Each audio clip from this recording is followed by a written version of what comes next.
morning, students. Mainly start the third chapters for relevance, periodic classification. Classification of the elements. Elements का classification क्या है, इसका जो introduction होता है, मेनली इंट्रोडक्शन में कि एंड ओल्डेस्ट टाइम में, पुराने समय में number of elements are discover ये लिस्ट अमाउंट, यानी कि एलिमेंट्स की डिस्कवरी बहुत कम हुई थी। तो सबसे पहले इसकी जो हिस्ट्री है क्लासिफिकेशन की, तो सबसे पहले क्या किया गया कि एट फर्स्ट जो प्रॉपर्टीज के अकॉर्डिंग जितने भी एटम्स नोन थे या एलिमेंट्स नोन थे, उनके अकॉर्डिंग उनको टू क्लासिफाई किया गया मेटल एंड नॉन मेटल्स में। तो सबसे पहले क्लासिफिकेशन इसका मेटल एंड नॉन मेटल था। लेकिन जैसे जैसे टाइम इंक्रीज होता गया, तो increasing the times number of elements are discovered a large amount, यानी कि नंबर ऑफ एलिमेंट्स जो है ज़्यादा डिस्कवर होते चले गए। तो धीरे धीरे उनके प्रॉपर्टीज के अकॉर्डिंग यह जो मेटल नॉन मेटल का क्लासिफिकेशन था वह सफिशिएंट नहीं है।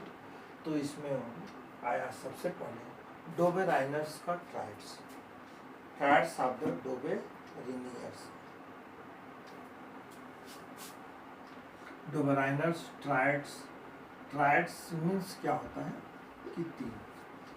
तो जो साइंटिस्ट थे डोबेराइनर्स, अपने समय तक उनके टाइम पीरियड्स में जितने एलिमेंट्स डिस्कवर थे उनके एटॉमिक मास के अकॉर्डिंग, उनके 3 एलिमेंट्स के सेम प्रॉपर्टीज के 3 एलिमेंट्स का उन्होंने पेयर बनाया।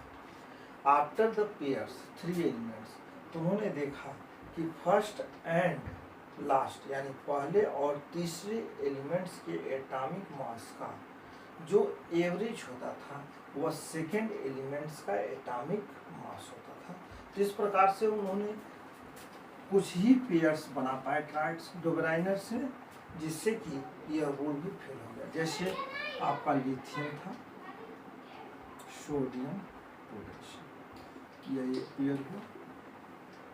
तो लिथियम का एटॉमिक मास 7 था, सोडियम का 23 था, इसका 39 था।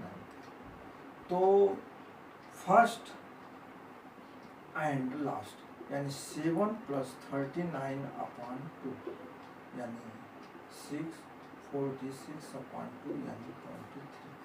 तो इस प्रकार से उन्होंने जो पेयर्स बनाए, पेयर्स के अकॉर्डिंग यह हुआ कि लिथियम, सोडियम और पोटेशियम तीनों की प्रॉपर्टीज सेम थी, और इन सेम प्रॉपर्टीज के अकॉर्डिंग जब उन्होंने पेयर बनाया तो फर्स्ट एंड लास्ट के एटॉमिक मास का जो सम था वह सेकेंड एलिमेंट्स का था। इसी तरह से क्लोरीन, ब्रोमीन एंड आयोडीन का है। जैसे क्लोरीन है, ब्रोमीन, आयोडीन। अब आयोडीन का एटॉमिक मास 127 होता है, क्लोरीन का 35.5 होता है, ब्रोमीन का 80। तो क्या हुआ 35.5 + 127/2 यानी 0.5, 7 × 5 = 12, 2 × 3 = 5 × 6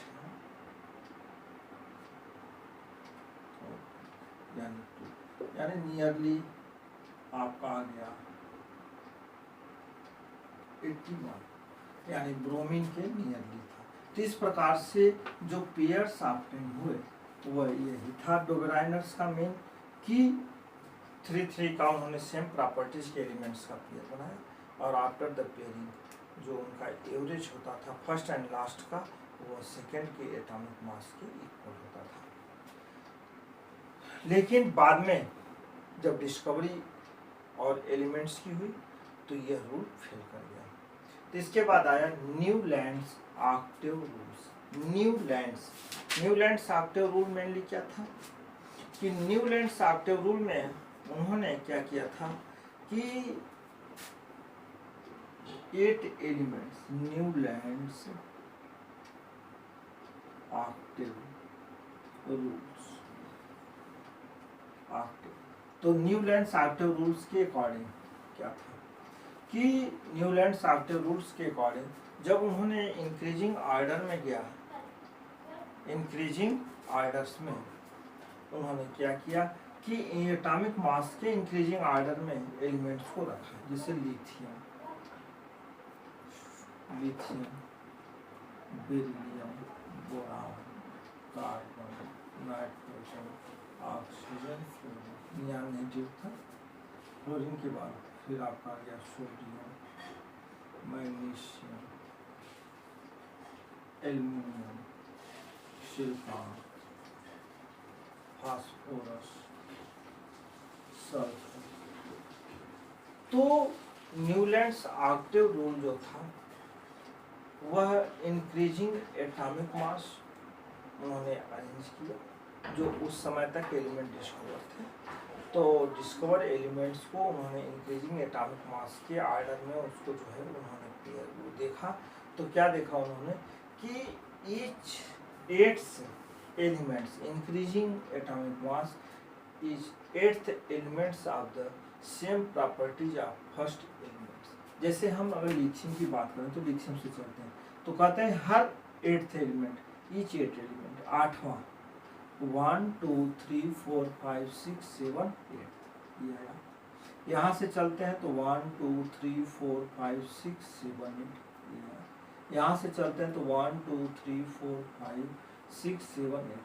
तो क्या कहते हैं कि each eighth elements are the same properties of the first elements, यानी हर आठवां एलिमेंट्स अब फर्स्ट एलिमेंट्स की सेम प्रॉपर्टीज का होता है। यही था न्यूलैंड्स ऑक्टेव।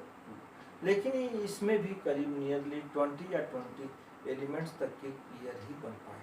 जब इसके बाद और भी एलिमेंट्स की डिस्कवरी हुई तो यह रूल फेल कर गया, यानी यह रूल इस रूल को फॉलो नहीं किया। तो यह था न्यूलैंड्स ऑक्टेव रूल क्लासिफिकेशन का। फिर इसके बाद आता है लोथर-मेयर कर्व्स। तो इस तरह से बहुत इंक्रीजिंग में है, लेकिन मेनली अब आपको पढ़ना है मेंडलीव्स